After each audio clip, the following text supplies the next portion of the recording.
Meus queridos, minhas queridas, vamos dar continuidade no nosso estudo de equações. Desta vez, iniciamos o nosso estudo de equação do segundo grau. E ao estudar a equação do segundo grau, a gente vai se deparar com algumas coisinhas que podem acontecer, que o pessoal às vezes come bola, apesar de ser um assunto que é recorrente na vida de vocês desde o fundamental. Por isso ser um assunto que cai tanto assim na prova do Enem, certo? Tá, vocês vão perceber que toda equação do segundo grau, vou jogar na tela cheia para vocês aí, toda equação do segundo grau tem a forma ax² mais bx mais c igual a zero, com a diferente de zero. Fica fácil de vocês observarem que o a tem que ser diferente de zero, porque se o a for igual a zero, você cancela o x², você passa a ter uma equação do primeiro grau, correto? O b e o c podem valer zero. Vocês vão perceber isso aí depois que a gente vai fazer um estudo das equações do segundo grau incompletas. Mas o a tem que ser sempre diferente de zero. E aí a gente tem uma coisa que é importante, vocês chamam carinhosamente de delta, tá? Mas na verdade o nome certo, correto, chama-se discriminante, porque ele discrimina o que vai acontecer com a equação do segundo grau. É o delta, é o famoso delta é igual a b² menos 4ac. Eu quero fazer uma observação sobre isso daí. Primeiro, que o b² sempre vai ser um número, um resultado positivo, porque todo número elevado a número par fica positivo. E cuidado com esse menos 4ac, cuidado com o erro de sinal, cuidado com desatenção de colocar um valor para a igual a 1, porque a maioria das equações o a vale 1, aí o pessoal acha que sempre vai ser 1 ali, tá? Ficar atento a detalhes para não comer bola, certo? E aí este delta, a segunda etapa é o cálculo das raízes. Depois que você calcula o discriminante, você vai para o cálculo das raízes.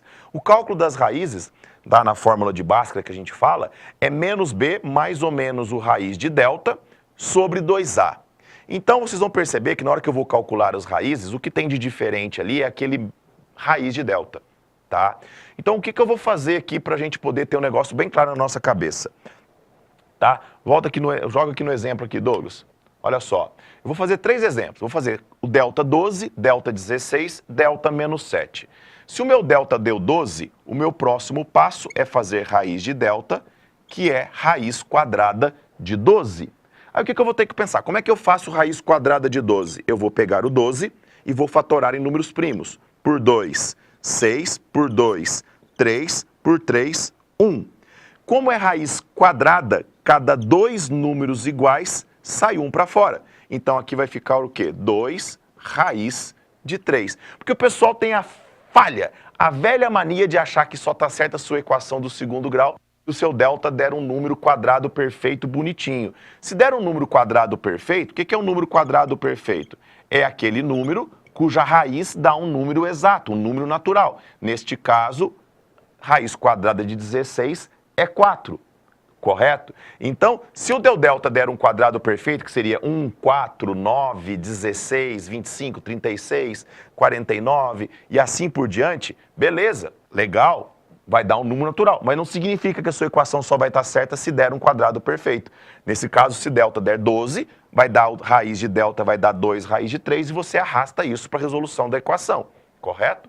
Agora, se o teu delta der menos 7 e você estiver pedindo para resolver essa equação em R, o que vai acontecer? Você vai ter raiz de delta, que é raiz quadrada de menos 7, e raiz quadrada de menos 7 não pertence aos reais. Por isso que quando é para resolver em R e o teu delta, o seu discriminante dá negativo, você não continua resolvendo a equação, você coloca que a solução é vazio. Então com isso, olha lá, voltando para a tela de teoria. Então com isso a gente tem a seguinte situação. Toda vez que eu for calcular o delta de uma equação, que eu for fazer o delta, eu tenho que analisar o que acontece com o meu discriminante. Eu tenho quais opções? O meu delta, ele pode dar positivo. Se ele der positivo, ao resolver a minha equação, eu vou cair em 2 raízes reais e distintas, ok? Então você está lá resolvendo um exercício, chegou lá delta 12. Você tem que saber que ao resolver essa equação, que o delta 12, você vai chegar obrigatoriamente em 2 raízes reais e distintas, ok?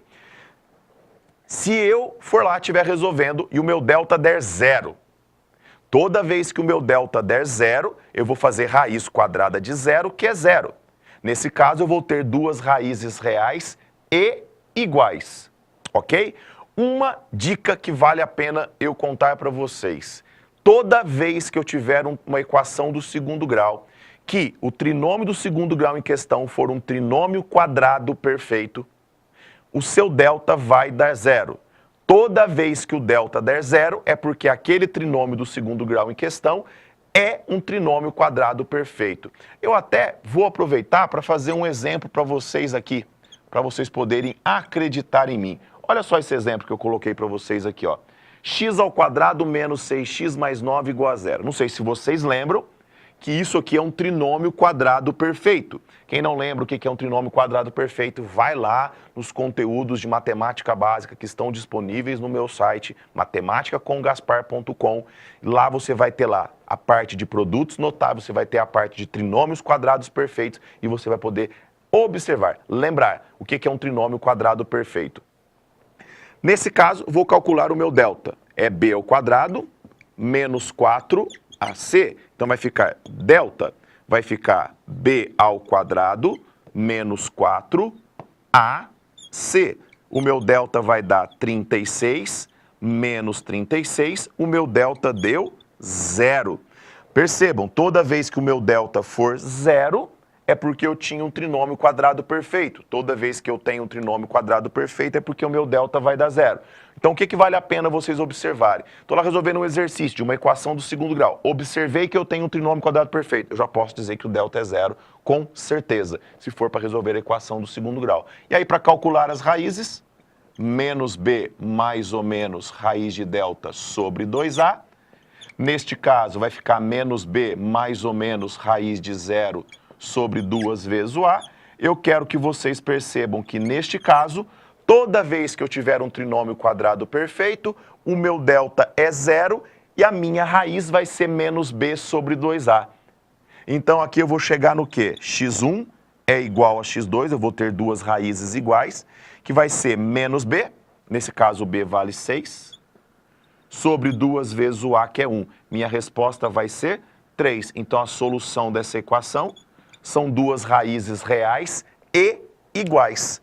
A gente coloca ali uma única solução, uma única raiz, mas a gente sabe que, na verdade, eu tenho duas raízes reais e iguais. Então, só voltando para a tela da teoria para vocês poderem entender. Então, olha lá, se o delta é positivo, duas raízes reais distintas. Se o delta é zero, duas raízes reais e iguais. E, nesse caso, eu tenho um trinômio quadrado perfeito. Nesses dois casos, juntos, eu tenho duas raízes reais. Então, se no exercício ele falar de duas raízes reais, você sabe que o seu discriminante tem que ser maior ou igual a zero. Se ele discriminar, ó, duas raízes reais e distintas, o delta é apenas positivo, maior que zero. Se ele falar duas raízes reais e iguais, o delta é igual a zero. Correto? Nos dois casos, eu tenho duas raízes reais. Por isso, o delta maior ou igual a zero contempla duas raízes reais. Agora, se ele falar, se o teu delta der negativo, a gente viu lá no exemplo que eu fiz anteriormente, vai dar raiz quadrada de número negativo. Raiz quadrada de número negativo não é real, então você vai ter duas raízes, porém elas não serão reais. Então, se for para resolver em R, o teu conjunto será vazio. Beleza, galera? Então tá aí para vocês poderem entender um conceito inicial de equação do segundo grau. Perfeito? Então, bom estudo para vocês. Vocês vão perceber que a gente vai fazer vários outros exemplos depois na nossa listinha de exercícios propostos. Beleza? Então, a gente se encontra em breve. Bom estudo para vocês. Um grande abraço.